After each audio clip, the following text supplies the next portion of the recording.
So, a little bit about the information on this. Like I said, I bought it as a Pat's engine. Don't know what state it came out of. It could have been out of New York, you know, Kentucky, Pennsylvania, who knows where it came out of, West Virginia. Not really sure where it came out of, but ended up down in Manchester, and then it came here, now it's going back down to Connecticut. So they move around. The guy that taught me how to run oil field engines was a Pennzoil pumper by the name of Dick Farrell. One of the finest fellas you could ever meet. And why he took to an old northerner like me, I don't know, but been good friends ever since. He's a gem of a fella. But he taught me about, you know, the hot tube and how far up to run the gas when you're starting. This did flood when I first started it. Let's put it this way, I'm recording this after I had the engine running. So, but this is going to be first in the video. So that's why I'm saying it did flood a little bit. But it's hard with propane. These were made for natural gas. You know, everything's set up on them for natural gas. So with propane, they're finicky. But this one, once it gets warmed up and running good, it's a nice run. So anyway, I'm going to let you go and on to the video of starting it. We are working on a Spang made in Butler, Pennsylvania. Probably right around 1900, 1910 something. It's well over 100 years old. I don't know here if you can see the tag, but it's a 10 horsepower and 200 RPM. So anyway, serial number looks like 1102. And anyway, that's what she is. I bought this as a basket case. I was walking around at an engine show. I think it was actually at Dublin. Over in Dublin, New Hampshire. And I was walking around, this guy had a couple strings over his shoulders and a cardboard on his back. And had a listing for sale. And I saw that Spang on there. And I'm like, oh, he's got a Spang. Because I knew what they were. I'd seen them run in the oil field. Never had played with them when they weren't in their working clothes, you know. But I had been around them when they were in their working clothes. You know, abused, I'm going to say, almost. But anyway, I call him up. I took his number down. Well, actually, I talked to him that day. He told me it was all a basket case. So I called him up afterwards. Me and Carol talked about it on the way home. Actually, no, $400. I says, I got to buy that. So we drove all the way down to Manchester, New Hampshire. And sure enough, the flywheel and the flywheels was separate from the bed plate.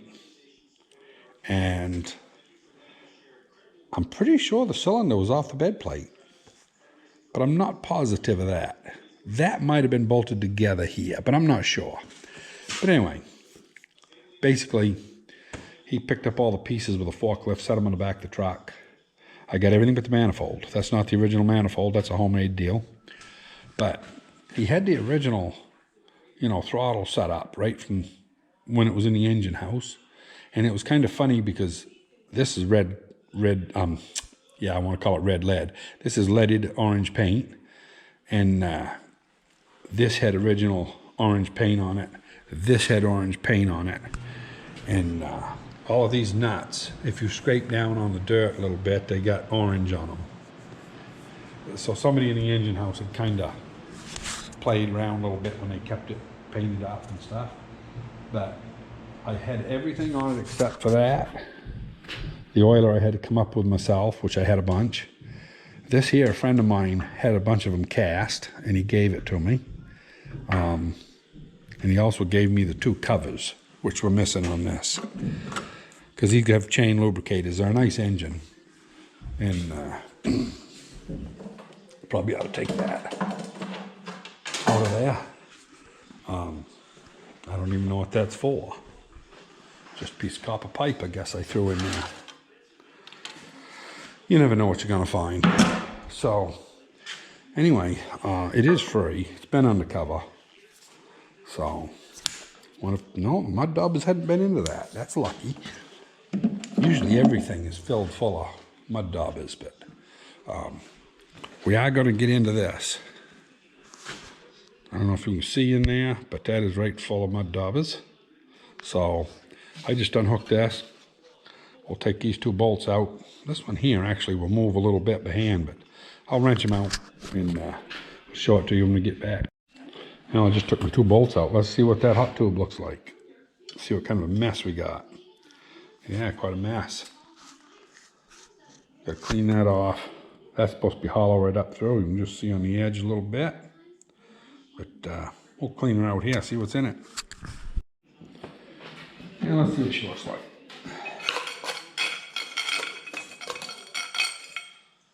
Big wasp nest.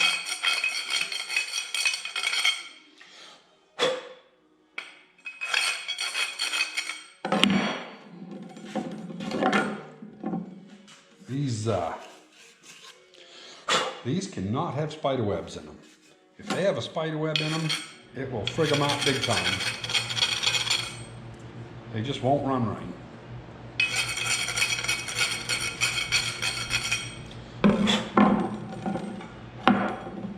Because I'll tell you, that silk will handle a lot of heat.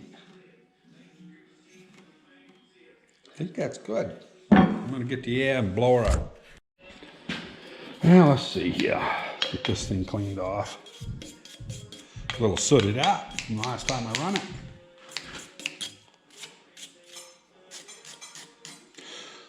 We'll have to get a air line. A lot of that crap went in the bolt holes. These are really a nice engine. They really are. Old Ryan will have a lot of fun with it. She's an easy starting one too, usually.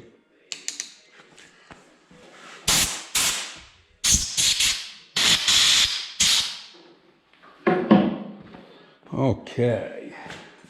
Yep, I see a little bit of spider web lint here.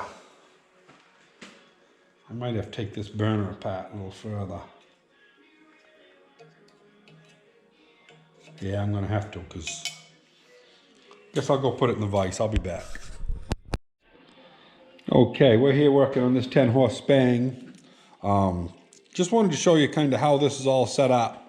You get your tank pressure down here, which will be full pressure, runs to your hot tube, comes up here. This is your main throttle, which you set basically to an idle.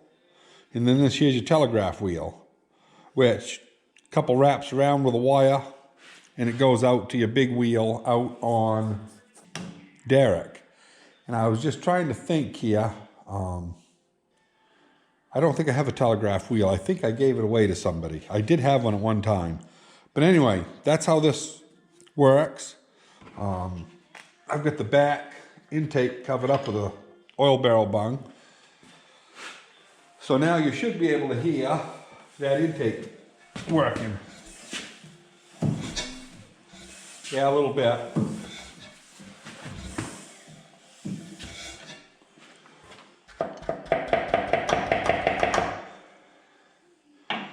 We'll see if that's working up and down or at all.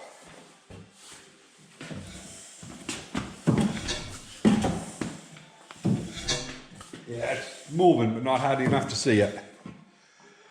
But she'll go. So we just went yesterday and got a 20-pounder propane filled, and we'll give her a shot here. Okay, let's see if we can get some burner going here.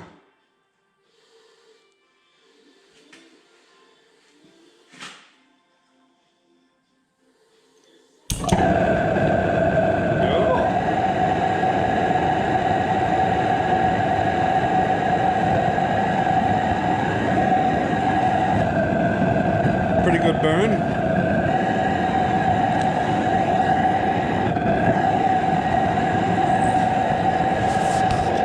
So anytime you want to look in one of those, you have to make darn sure that you're blowing across that chimney, because that will come up. That is super hot, and it's funneled right up straight, and it's just a real hot torch, you know. It'll burn your face bad. So you got to blow that heat away. Something one of the oil field fellas told me. We're gonna let that warm up for 5 minutes, and yeah, I'm gonna squirt some oil on all this stuff just with I'm not gonna fill the oilers. We're not gonna run it that long. We're just gonna see if it'll go.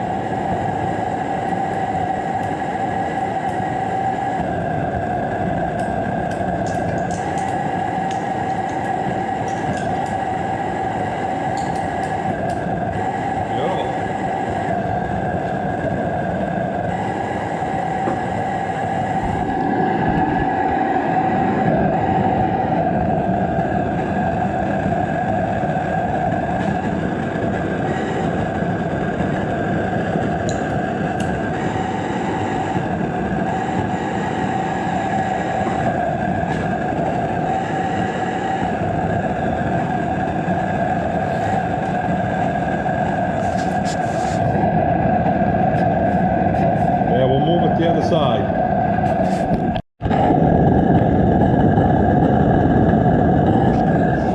So I got a milk crate down here so I can get up high enough that I can let you see down into there. It's not red yet.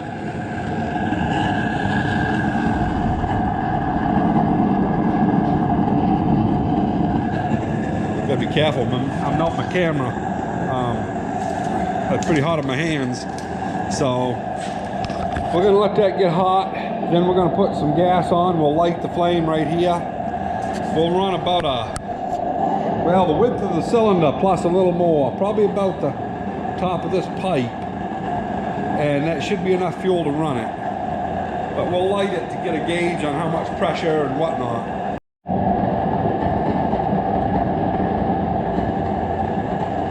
Well, I haven't turned on any gas. I'm gonna go ahead and give it a couple kicks just to make sure it's not have any residuals in it.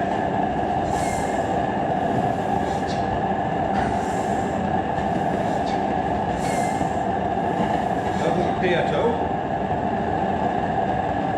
So we will turn on a little bit of fuel.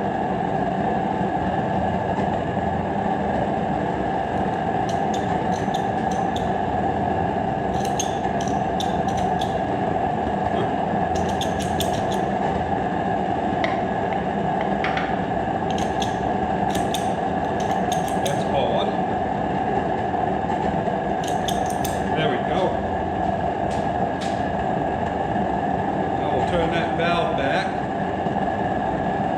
A little too much. Pretty sensitive. Try it right there.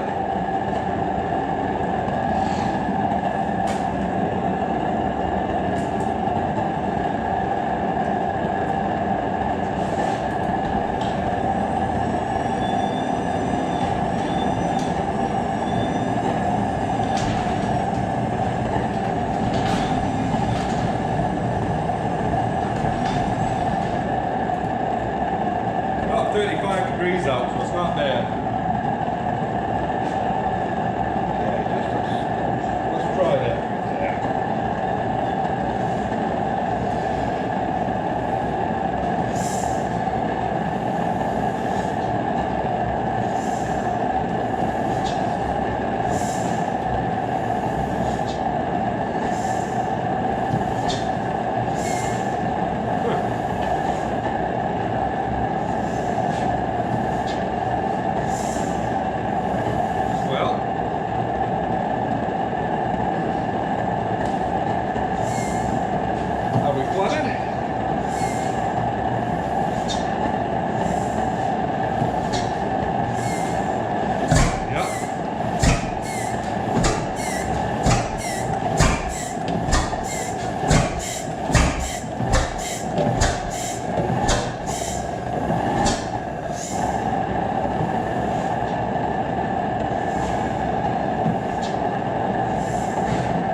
going to shine up my throttle there.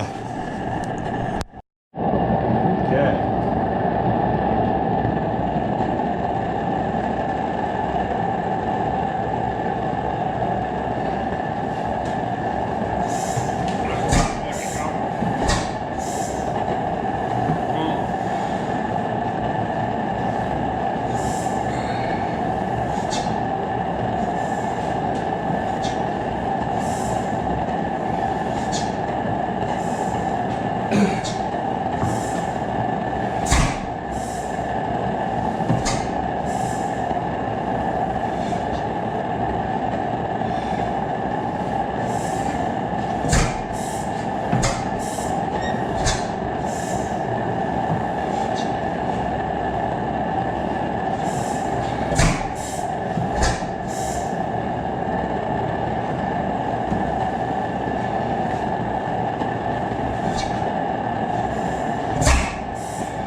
So she does run. So normally you run this down a little bit slower, and then if you want to speed it up, be out on the derrick and open up the telegraph wheel. This propane might be too rich. There she goes.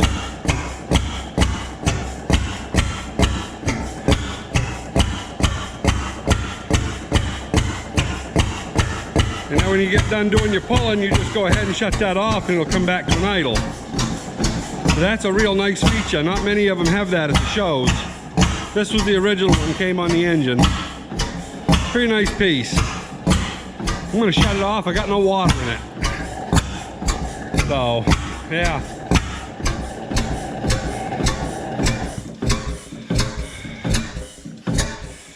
So that's 10 horse Spang. And I